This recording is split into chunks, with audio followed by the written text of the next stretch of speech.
Welcome to Soul Conversations, as deep calleth unto deep. A truly fundamental question, one that's echoed in the minds of thinkers and seekers for millennia, still whispers, who is God? Yeah, and it's fascinating how the source material we're exploring starts right there. It doesn't jump straight into the human side of things. It wants to set up this framework first for understanding the divine and all that's expressed from it. Exactly. And right away, one of the things that really jumps out is, well, there's no description of God having a human form. That really shakes your perspective, doesn't it?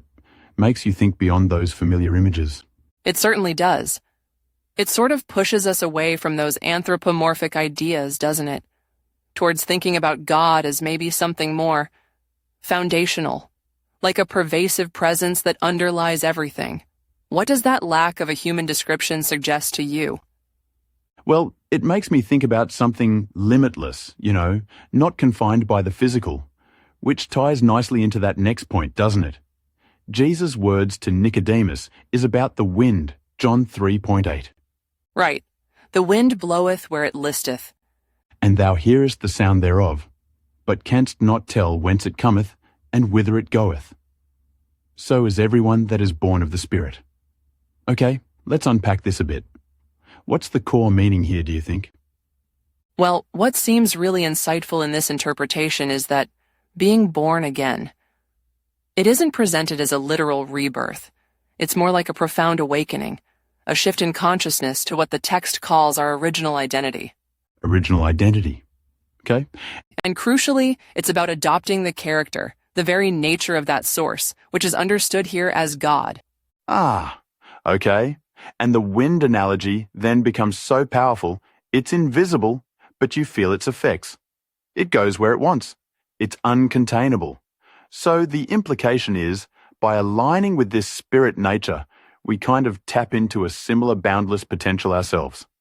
Is that it? Precisely. Yeah. The wind is like a metaphor for those limitless possibilities that come with connecting to that spiritual part of ourselves. It's not that we literally become the wind, obviously, but more that we embody its freedom, its pervasiveness, and our awareness. And the source makes a really important clarification here, doesn't it? It says God isn't the wind or the sun or the expansive space itself, but rather God is in them, giving them their nature, their abilities. That's a subtle distinction, but seems pretty crucial. It really is. And if you connect that to the bigger picture, it suggests God isn't some separate entity looking down, but more like an immanent force, a fundamental presence that animates and sustains everything, which resonates with that idea of God being omnipresent, being all in all. What stands out to you about that idea? God being in everything. It suggests a very intimate connection, I think. And it leads to this incredible implication that if humanity is born of spirit, like the text says, then we were created in God's image. We possess this inherent potential for what it calls God consciousness. That's a pretty big thought. It truly is. It implies our fundamental nature is actually divine and that the journey of life is maybe essentially about recognizing and expressing that divinity that's already within us, which seems to align with that sentiment in John 3:1, God's love for the world, the desire for everlasting life for us. But then, the source introduces this idea that seems almost contradictory, that God drove Adam from this state of bliss, pushed him into sensual experience and, well, disorder. That feels like a sharp turn. How do we square that? It definitely raises a big question, doesn't it? About growth, about experience. Maybe perhaps this transition, even though it looks like a fall, was somehow a necessary stage for developing consciousness. Like for learning? Yeah, maybe for learning, differentiation, getting a deeper, maybe more nuanced understanding of both the self and the divine. It makes you wonder why that kind of experience might be needed. And it's at this point then that Jesus Christ is presented as God's lifeline is the term used for humanity to return to its original self. But, and this seems key, the source is very clear. Jesus was not God himself. He was a messenger. That's a really central point in this particular perspective, yes. Jesus' role is shown as a guide, sent to bring God's message, a message of repentance and to offer a way back to that original God consciousness. And the emphasis is on belief in that message being the guarantee of immortality. And that part about Jesus' selflessness, directing people to believe in the Father even if they didn't believe in him. That really underscores the messenger role, doesn't it? It does. He wasn't drawing attention to himself, but pointing beyond. It keeps the focus on the ultimate source, the Father, rather than just on the intermediary. The journey, according to this view anyway, is about reconnecting with our inherent divinity, not solely focusing on the messenger figure. The source talks about being born into body consciousness and the need for a metaphorical death and then a rebirth.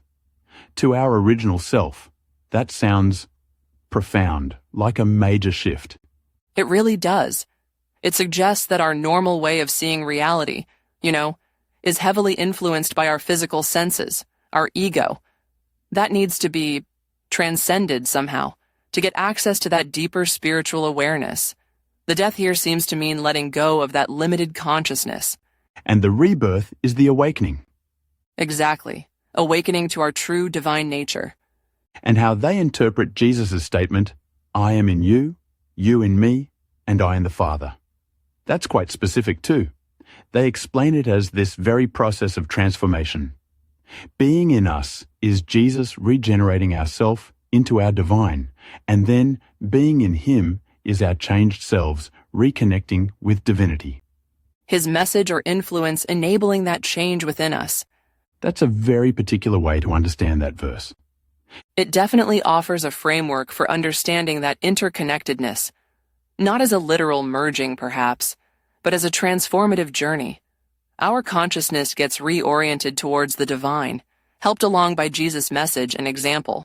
So it's like Jesus' message helps us realign our consciousness, and that realignment lets us reconnect with the divine, with the Father, a step-by-step thing. That process seems to be the idea presented here. Okay, so if we find ourselves in this state of body consciousness now, the source suggests it's basically a result of Adam's experience coupled with natural evolution. The narrative implies that, yes, that Adam's move into sensual experience kicked off a path of natural evolution, a development of consciousness that became really deeply tied to the physical world. And this process maybe gradually obscured that original spiritual nature. Right? It got covered over in a way. And then this evolutionary path gets interrupted by what's described as God sending the waters to fall from the heavens, which is presented as a symbol of rebirth and reorganizing all the confusion that had built up. Sounds like a pretty significant intervention. It's definitely presented that way. As a divine act to address this state of, let's say, increasing disorientation, and to provide a way back towards the original intention, the imagery of falling waters, cleansing, renewal. It's quite evocative, isn't it? It is, which kind of leads us perfectly into what's coming up next. The source gives a little glimpse into episode 2, where we'll apparently explore Adam and Eve more and how personal relationships have, according to this view, led to the recreation of male and female attributes, and how that shifted the whole concept of man away from being a spirit being just meant to express God naturally. That sounds like a really fascinating area to get into. It really does. It certainly raises questions about how our understanding of identity, relationships, how all that has evolved, and whether from this particular viewpoint, maybe it moved away from an original spiritual purpose. Definitely something to think about. Absolutely. Well, that brings us towards the close of this initial exploration. We hope this has maybe offered a slightly different lens through which to consider this timeless question of God's nature. Yeah, these concepts of omnipresence, inherent divinity, the journey of consciousness, they're certainly rich for more reflection. Indeed.